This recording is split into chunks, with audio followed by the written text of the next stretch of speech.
Are you still mad at me or are we cool now? I genuinely was. We don't have to talk about why you were mad, but you were mad at me. I was not mad. You were mad. You started the show, you wouldn't even talk to me. I was like, good to go. Maybe there are other things going on in my life. Well, Everything's about you, Mr. Nick Wright. Okay, well, you know what? Guess what? The 45 minutes twice a week when we do this kind of is. Hey, I need you. You don't think there are days that I walk downstairs and I'm either irritated with one of your little sisters, maybe even you, maybe your mom's gotten mad at me for something. I don't sit in the seat before the TV show and like.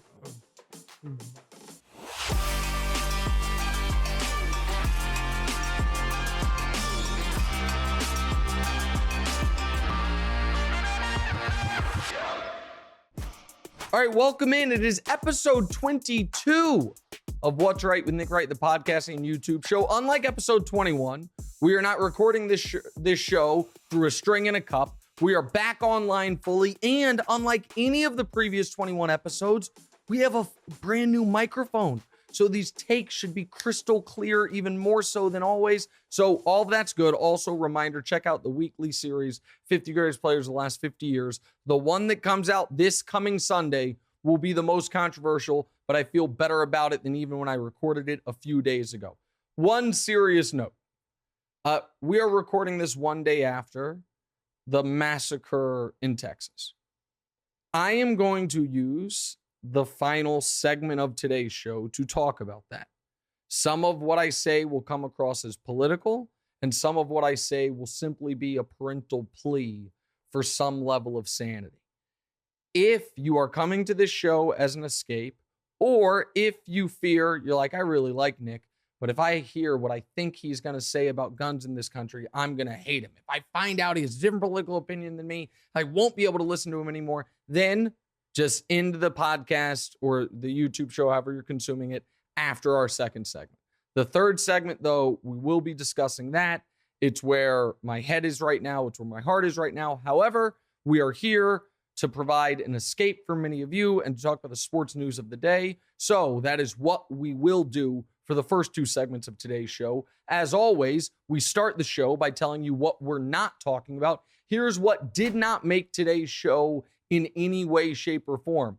Eastern Conference Finals Game 5, because as it happens, that game has not yet happened, even though you are consuming this after it's happened. Brady hitting some ducks to Gronk. Gronk shagging balls for Brady, who left-handed swing, wasn't that impressed with it. And the rural Virginia Commanders, as the former Washington football team, now the Washington Commanders, might be moving outside of Washington, D.C. entirely. None of that is on the show. Demonze will tell us what is on the show. I hope I know what we're starting with, but I don't know what we're starting with. What are we starting with, Demonze? How could we not? The Mavs avoided the broom Tuesday night. Oh, they sure did, didn't they? Yep, definitely helped that they finally started hitting the threes. Yeah.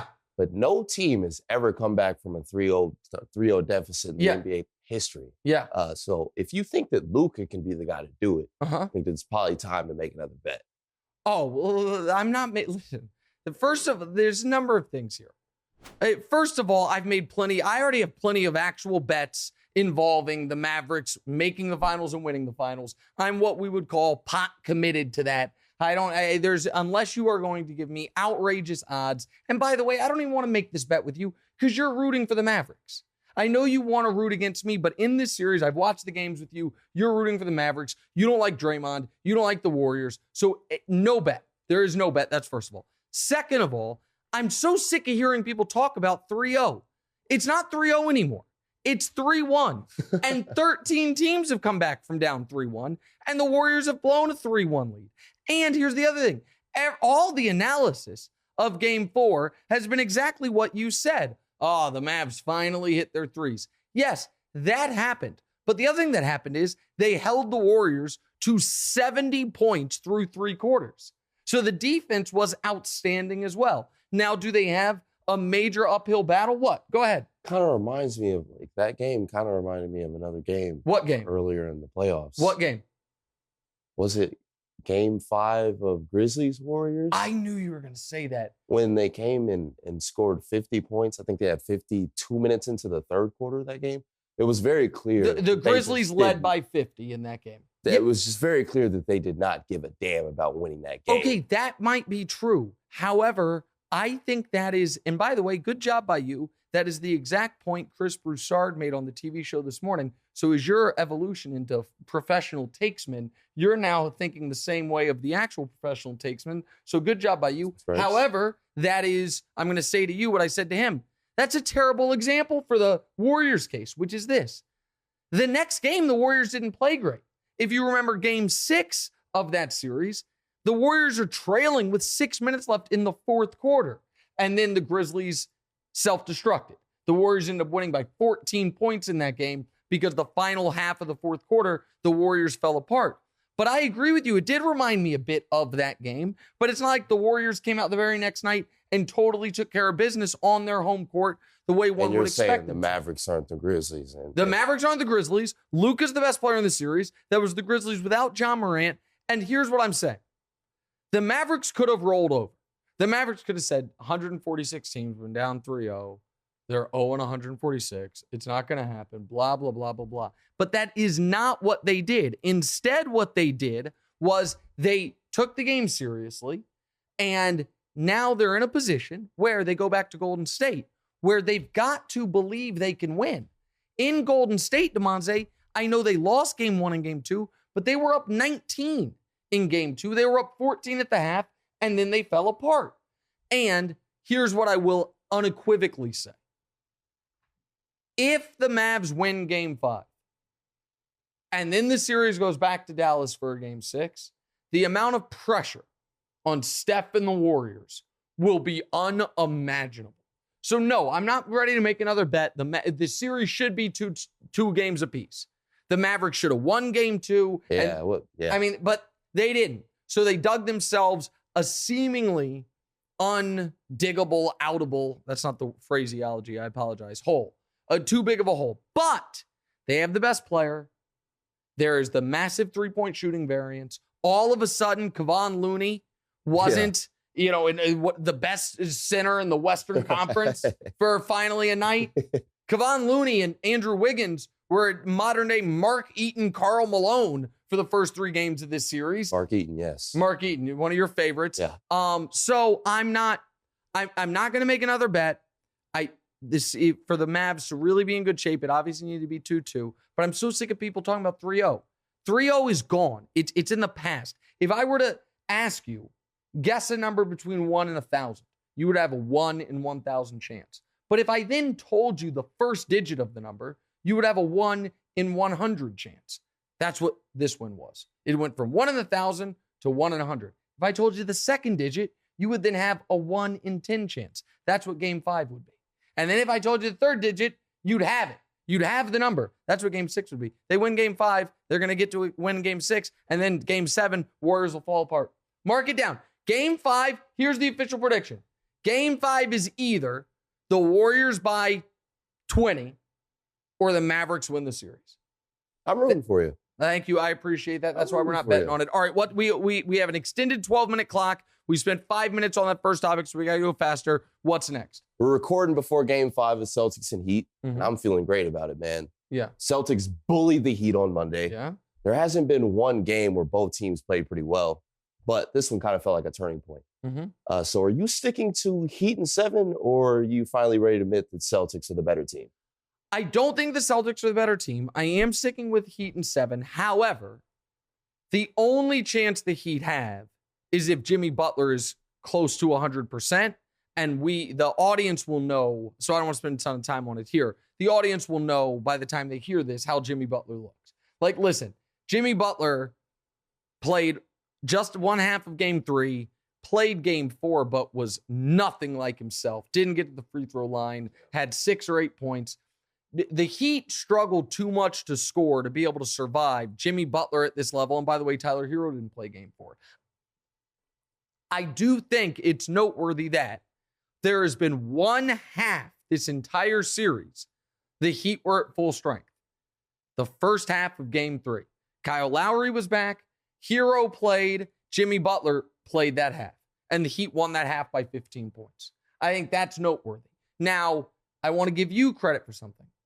You have been big on Time Lord, on Robert Williams. And he is a factor. Well, it is not lost on me that the only game this series that Bam has looked like an all-NBA center was the one game Robert Williams missed. With that said, I wouldn't be shocked if Robert Williams misses game 5 or misses game 6. He's been in and out of lineup the entire postseason. So injuries are obviously a huge factor here. I'm not going to use injuries as an excuse, with the caveat of if the best player on a team gets hurt, that kind of removes the pick. I picked Grizzlies over Warriors. Nobody threw that in my face because Ja missed the final 3 games of a series. If Giannis had gone down, not Middleton, nobody would be like, Nick, you picked Giannis to make the finals. If the best player on a team goes down, now Jimmy Butler is going to play game 5, I'm sure. What's he going to look like? You guys already will know this. We're recording a few hours before the game, so we'll discuss this more next week when hopefully we've gotten to a 7th game in this series. We'll find out. All right, what's next? Rob Pickens was seen with the Nets GM. Rob Pelinka. Rob Pelinka, Jesus Rob Christ. Pickens. Go ahead. You're fine. Don't worry about it. Rob Pelinka. Was seen with Nets GM Sean Marks at the Combine. Yep. Maybe they were discussing your old Russ Kyrie trade. Yep. And the Lakers coaching situation was so bad by the last show, we couldn't even really discuss it. Yeah. Seems like LeGM has his hands full. Uh-huh. But what would you like to see first? The Russ move or the Doc move? Okay. You know how I wouldn't talk about the Lakers on the last show? I'm not talking about the Lakers on this show either. You guys keep putting the Lakers in the show. I am not interested in talking about the Lakers in their present form. Coaching it makes me mad. They're still, the idea that Doc Rivers is even on the list. Doc Rivers has a job. And why do you want Doc Rivers? And Phil Jackson advising him to keep Russ. I don't like any of it. I don't like that LeBron James just made his record 18th All-NBA team, and he's playing for this franchise that is just a total mess. So I'm not, you call him GM, you put it in the rundown because people expect me to talk Lakers. I am not interested in talking Lakers. Next topic. Okay. Well, stop putting it in the show. Well, you won't enjoy this any much more, but odds are the Warriors will win the series by the time we record our next show. Mm-hmm.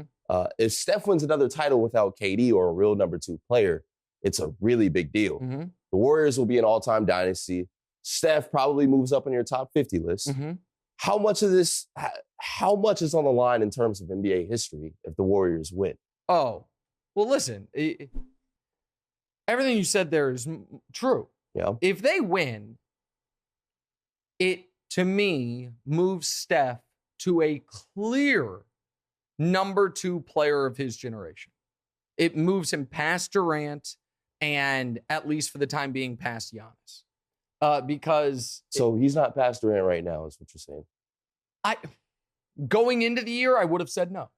Going into the year, I would have said no because Steph, 2 years since Durant left, missed the playoffs, looked like he wasn't going to make another NBA Finals. Durant, Steph had more regular season MVPs. Durant had the Finals MVPs. When they played together, it looked like Durant was the better player. But if Steph wins a title before Durant got there and after Durant leaves, the fact that Steph, if they make the finals this year, will have, during this run, since Steve Kerr took over, have never lost before the finals. Since Steve Kerr's gotten there, they've lost 2 series. One, they lost to the greatest player ever due to the greatest 3-game stretch of basketball ever, LeBron James. He went 41-16-7 and then 41-9-11. And then he had the triple-double in game 7, 29-11-10, I think, to win 27-11-10 to win the title. I don't hold that against Steph. You're up against the greatest player ever, has the greatest 3-game stretch ever. And the other title you lose was when Durant popped his Achilles and Clay blew out his knee. If they win the title this year, it's an unbelievable stretch. Now, there's the 2 years in the middle of it when they don't make the playoffs.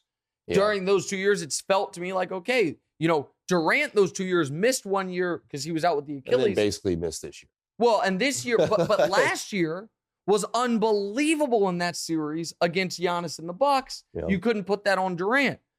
But Steph, given that what happened with Durant this year, swept in round 1, right? If Steph, with a great supporting cast, but as you mentioned, not a great number 2. Jordan Poole's a one-way player. Clay is a shell of himself. It's Andrew Wiggins at this point. That's his number 2, it seems like. Or maybe well, Andrew Wiggins is the second best in this series, has been the second best all-around guy. Because Draymond's all defense, Poole is all offense, Clay's not the same. Right. And so, yes, like Steph Curry, it was prior to this year. My point would be this. Prior to this year, it was a real debate. Greater all time, Steph or KD. If before this year it was a debate, and if at the end of this year, KD's swept in round 1 and Steph wins the title, that's got to sway it. 4 rings, 6 finals appearances. Quickly, guys with a league MVP who have been to 6 finals. It is Kuzi, Russell, Kareem, Magic, Michael, Shaq, Kobe, LeBron. Duncan. That's the full list. If Steph adds himself to that list, yeah. Is he top 10 all time? Probably not, but banging on the door. He's second best player of his generation if they finish this off. He might be second best player of his generation for the time being if they just make the finals. We'll be right back.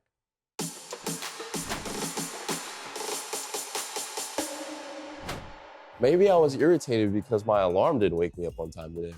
Did you have any idea that if you set a timer on the clock app and you don't reset it and you leave it open, your alarm does not go off? And if you think that I'm lying, test the theory tomorrow with your job. Okay, you always just jump to, and if you think I'm lying, I don't think you're lying. Because I used to lie a lot, once upon a time. I understand that. I don't think you're lying. I think that you have now gotten to the level where you are blaming Menlo Park, California, and the late Steve Jobs 100%. for the fact that you have, the last decade of your life overslept. Dude. Maybe. No, what's BS is when my alarm, I am 1,000-0 when my alarm goes off. I'm 1,000-0. I am. When my alarm goes off, I don't oversleep. That's just the fact. Okay, well then if I were you, didn't I buy you a plug in the wall alarm? Yeah, because I was using an iPhone 8, which is that alarm wasn't very reliable. So why don't you use that as a backup? If you're undefeated when an alarm goes off, if I were you, I would make sure the alarm always goes off. I've got a point to prove. I got you. I will set it up. Okay, hey, new running tally, and now DeMonte's done it. This is show 22. How many shows do we get to before the damn dastardly iPhone screws him again and he's a little late for the show prep meeting? Let's see. Let's just see. I'm going to say we don't get to show 31. Okay. I hope you prove me wrong. All right, you ready to go? 31, what's that, 7 away? That'd be 9 away. Nobody said you're 22 to 31. Listen, it might be 1,000-0 at waking up. Can he count to 1,000? Unsure. All right, let's go. What are we starting with? All NBA teams were announced. Yeah. Jokic got first team, and Embiid got announced second. So there, you got your wishes. Kind of. Yeah, I did. Not two the first centers, team. exactly. That was important to me. LeBron made third team. Mm-hmm. I'm sure you have major issues with this. And, considering how bitter you are, you don't even have a vote. So what would you fix about it? What would you make it right about this year's NBA All-NBA team. All right, so a little Nick makes it right with the All-NBA team since I don't have a vote, but I'm about to have a vote, and I'll tell you why in just a moment.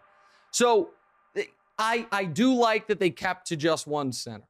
53 of the 100 voters, by the way, I crunched the numbers on this, voted Jokic and Embiid both first team. But despite that, Embiid ended up being second team. I would have had Embiid first team and Jokic second team, but it's fine. I don't think that was a secret. I honestly... No, of course. But overall, the first team, they did a really good job. Luka makes first team, which, by the way, Luka's played 4 years. He has 3 first-team All-NBAs. It's wild. DeMonte, that is as many as Kyrie, Dame, and Russ combined.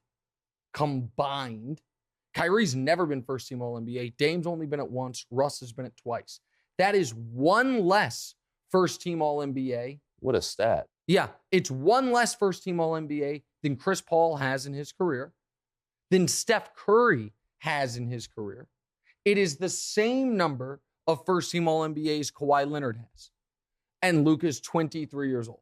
So Great job by Luka. Great job by them in that regard. I think in general, the voters did a good job. I would have had LeBron second team and DeMar DeRozan third team. Yeah. But listen, the team missed the playoffs. I didn't like 9 of the All-NBA voters left LeBron off their ballot entirely. Yeah. That seems petty. I understand the team was bad. He averaged 30 points, 8 rebounds, 6 assists. Nobody in league history that has those numbers has not been at least second team. To leave him off your ballot seems silly, but that's not the issue. Here's the reason why I say I might get a vote. You know who got 1 vote for an All-NBA team? Who's a star that has no business being on the All-NBA team this year? And who would make me the angriest that they got a vote? You have a guess? Someone we've talked about a lot on this show. Drake? No. James Harden or Draymond? No, Draymond? No, worse than any of that. Kyrie Irving. Oh, damn it. Come on now. Someone voted Kyrie Irving All-NBA this year. Now, the votes are public.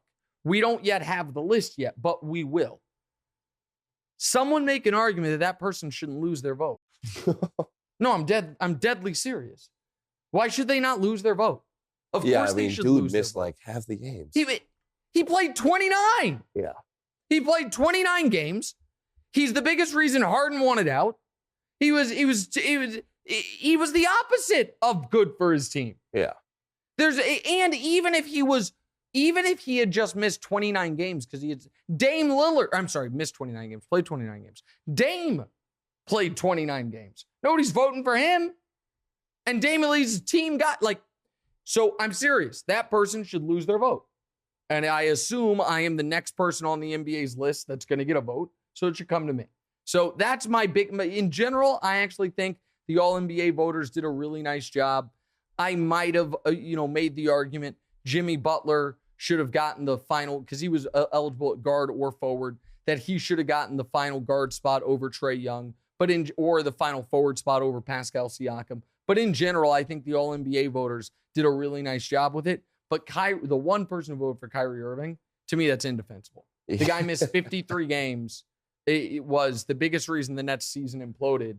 And it's just outrageous. All right, what are we doing now? What game are we playing? That's pretty bad. It's time for that? This or that. Okay, let's play. Yes, sir. What's the bigger red flag? Rodgers not at the OTAs or Kyler not at the OTAs? Oh, Kyler for sure. Rodgers been in the league damn near 20 years. Yeah, I figured he's got some type of seniority. Yeah, or 15 plus years. I understand he doesn't have Devontae, but he knows the receivers. He knows the offense. Kyler, to me, that's about the contract. I personally would be very hesitant to give Kyler this contract he wants. Kyler not being at the OTAs would concern me if I were the Cardinals. All right, what's next? Okay. Who's the worst liar? Tyreek saying Tua's got a crazy arm, or Belichick will pick the offensive coordinator when we get to it? Oh, Tyreek. Listen, Belichick, I semi-believe, actually. I don't think he thinks the titles are super important. He never really has. I also don't think he has great options. He's had Josh McDaniels there for so many years in a row. I think this is kind of putting him in a rough spot. He's going to let Matt Patricia and Joe Judge battle it out, or maybe one of his sons battle it out. Tyreek, though, having to lie about going from Mahomes to Tua, listen. He's like got the little picture of Mahomes. Yeah, it's just crying in his bed. Yeah, Tyreek got the money. He got the location. I'm sure Tyreek will have decent numbers because they'll do a lot of like screen passes and short passes. But Tua is not good. Tua does not have a good arm. And it's going from Patrick Mahomes to Tua. If you were going from Matt Ryan to Tua, it'd be like, ooh, this is rough. But he made this choice, but of course he's got to lie about it. So, I mean, Tyreek is lying. Tyreek also, at the end of one of these quotes, said no homo, which, like, bro, like, I'm not going to make it the biggest deal in the world, but you're a grown man and it's 2022 and you're at a press conference. Yeah. I mean, it's not like he was caught on, you know what I mean, saying it to a friend, which again, you're a grown man. Yeah. But to have the lack of awareness that at a press conference, mic's in your face, to drop a, quote, no homo, unquote. It's like, come on, man. That's high school culture right there. Absolutely. It's like embarrassing high school culture. Like, you got to be better than that. All right, what's next? Predict a trade partner for one. DeAndre Ayton or Russell Westbrook? These are both hard. I'm just going to be totally honest. They're both, Ayton will have plenty of suitors out there. It's hard for him because it's hard to narrow it down to one. Because I think a lot of teams would like Ayton if they could get it. Right. Young was the number one pick of a draft. Right. Showed you last year, not this year, but last year in the playoffs, he could be something of a force. Now, unless you have, other people have said this and they're right, that unless you have Embiid or Jokic, does it make sense to pay a center $30+ million when you can get a Kevon Looney making almost nothing to give you 60% of the production? Right. You know what I mean? Is that, I'm not certain, but there'll be teams that want him. Russ is in a different situation. My gut tells me if I have to pick one trade partner, I think it's the Knicks. The Knicks have some contracts they want to get off of, like Evan Fournier and Alec Burks. I don't think they're going to get any they're not going to be able to trade for Donovan this summer. They're going to want to put asses in the seats and keep their cap. That would help them clean up their cap for future years because Russ's contract is expiring.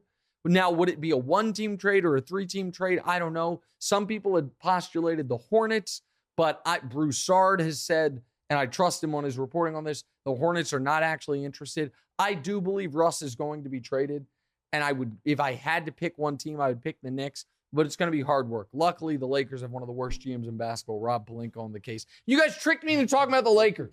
I said I wasn't going to talk about the Lakers, and you tricked me into doing it. I mean, you've actually talked about the Lakers a couple of times. Okay. First of all, up the energy, buddy. What it was exactly, but okay. All right. Let's. I didn't want to be loud on calling you out, but okay. Go ahead. What's next? What's the better fight, Canelo Triple G3 or Barkley versus Warrior fans?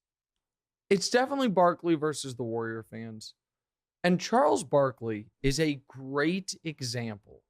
And other people should learn from it, which is this.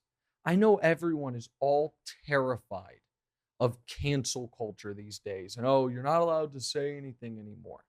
Charles Barkley's stance of, I'm going to act the way I've always acted and never acknowledge the criticism is the best stance possible.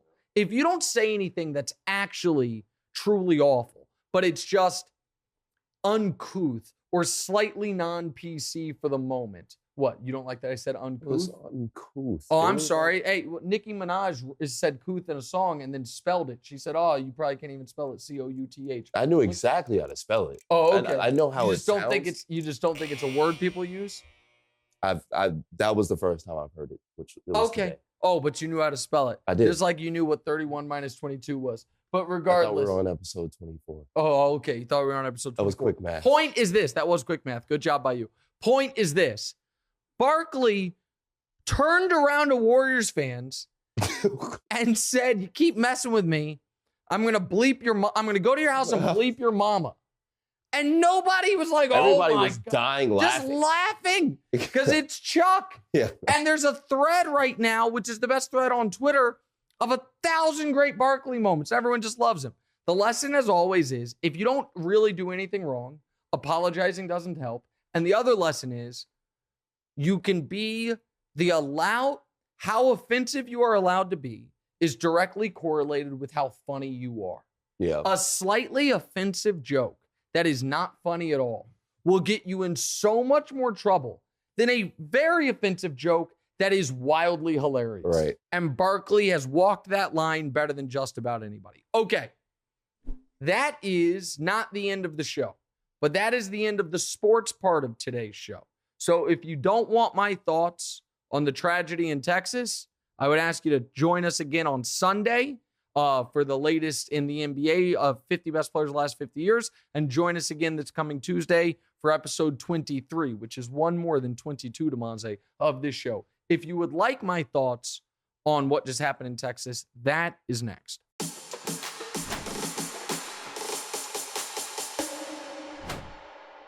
All right, welcome back in What's Right with Nick Wright, podcast and YouTube show. We are, as recording this, right around 24 hours removed from 19 second, third, and fourth graders being murdered while at school outside of Texas. And DeMonte was sitting with me in the kitchen when the news came across my Twitter feed, and I don't think he's ever heard me. I audibly gasped and started to cry. And I'm not a big crier. You probably see me cry, 4 times in the time in your life. 4 is the... Yeah, 4 might be high. And one of them was when I was trying to cold turkey quit cigarettes and nicotine patches, and I did it at dinner. I just started crying one day because I don't know what was going on with my body was like, no, you need these nicotine patches. I'm not a big crier. But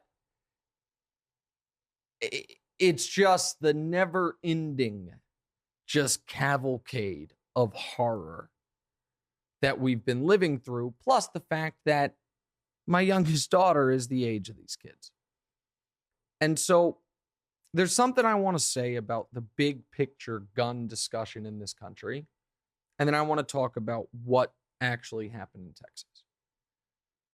The big picture gun discussion it's just so wildly disingenuous and dishonest that it is, for me, impossible to talk about. Nearly impossible, because it all comes down, right? People say it's Second Amendment. And it's essentially, people argue, it is an inherently American right to be able to arm yourself against a tyrannical government. And if people who were the most ardent Second Amendment supporters actually believed that, then I would say, you know what? I don't look at things that way, but I respect your opinion. If they truly believed the government cannot be trusted, and because of that, we must be able to arm ourselves, that is what America was built on, fighting an oppressive government from, England to now, all of it, I will listen to that. But that never holds up under scrutiny, because we all know that even as armed as we are as Americans, if the federal government, if a president ordered the United States military to attack the most heavily armed American city, it would wipe it out in 24 hours. The federal government has stealth bombers and nuclear weapons and tanks and weaponry, which I don't care how armed you are, your small munitions are not going to hold up. So that part, it falls apart initially. But then one could argue, okay, so we're not going to be able to take on the U.S. military, but we should be able to protect ourselves against overzealous agents of the state. Well, the most direct first line of defense for the state is police officers. They're agents of the state that are literally deputized by the state or city that carry weapons and are allowed to use them in a way most Americans are not. And the reason that I find it so difficult to have discussions with the vast majority of Second Amendment fetishists is because they almost always, not always, but the vast majority I have come in contact with are the same exact people who, whenever there is a police shooting, side with the police. They are not worried about a tyrannical government, because what could be more tyrannical than an agent of the government killing a person in the street with no judge, no jury, no trial? And the same people that argue we must be able to carry weapons of war because the government might come after us are the same people that say should have complied, shouldn't have run, was he armed, all of it. And so, in my opinion, if I will listen to someone who is an ardent Second Amendment defender, but not if they also are a thin blue line, Blue Lives Matter, anti-police brutality protest person. And they're almost, the Venn diagram of that is damn near one circle. That is the armed agents of the state in my lifetime that you have theoretically wanted to have some level of defense against are certain elements within the police force. And the people who want us armed never, in my experience, side with the civilian in that case. So I just don't think there's a logical consistency. That's the big picture element of it. That's the macro. The micro is, I think it's important. And this is again like gruesome to a degree, but I think it's worth discussing. Which is, I think people need to think about and process what actually happened after those 19 children were murdered. They're little kids, so they don't have ID. And many of them, I mean, they were shot with weapons of war, and many of them reportedly were shot multiple times or shot in the face. So what you have is, and this is similar with what happened in Sandy Hook, because in the last 10 years, we have countless school shootings, but 2 massacres of babies, of little kids.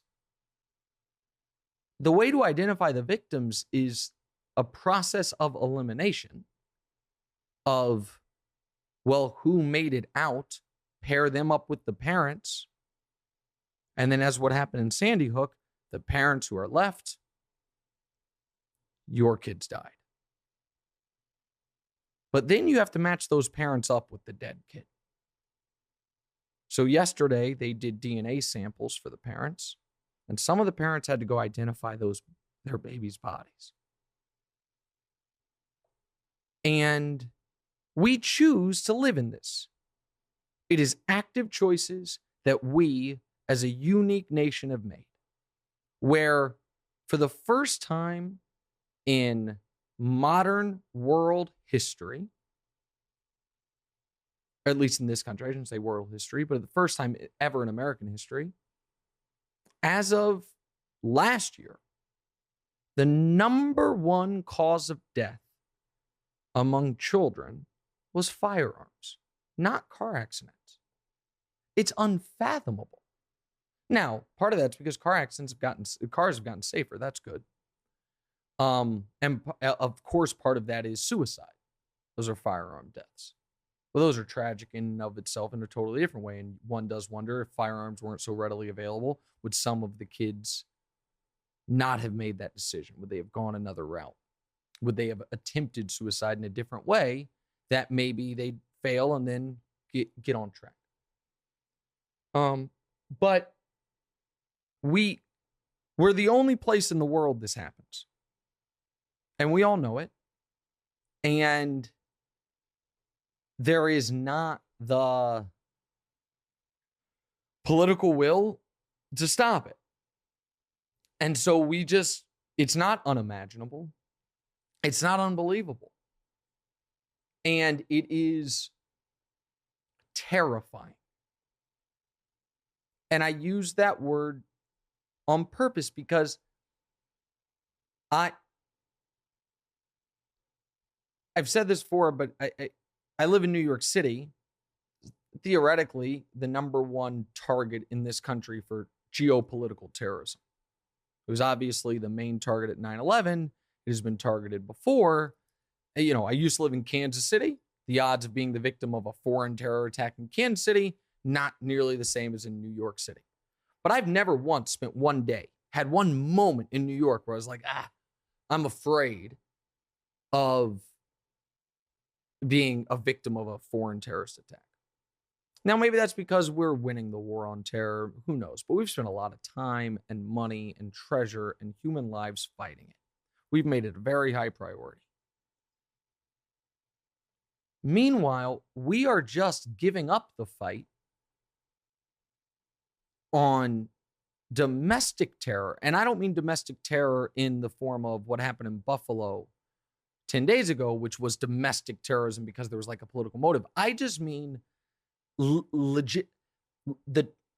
I am, over the last 10 years of my life, I'm no longer able to walk into a movie theater without having a moment of, where's the exit? Because that's a place that I know gets shot up. Now, after Buffalo, add grocery stores to the list. We're reminded regularly that our little kids, their schools are on the list. And we shouldn't be numb to the fact that it's 19 dead babies. But it's also every single child in that school is traumatized forever in ways that will have a lasting impact on every single moment of the rest of their life. And that community is changed forever. But all of our kids are victimized here. All of our kids live under this specter of this. So much so that they practice for it.